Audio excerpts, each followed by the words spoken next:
2025年度施政報告，施政重點：拼經濟、謀發展、搞建設，奮力推動經濟適度多元。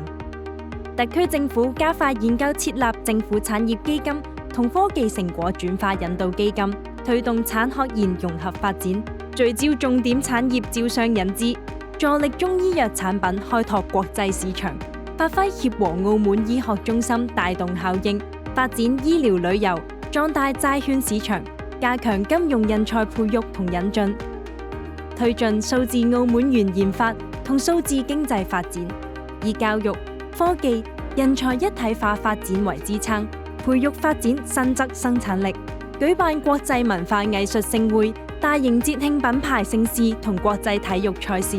增設駐外經濟貿易旅遊文化辦事機構，聯動幸運博彩承批公司，加強國際市場推廣，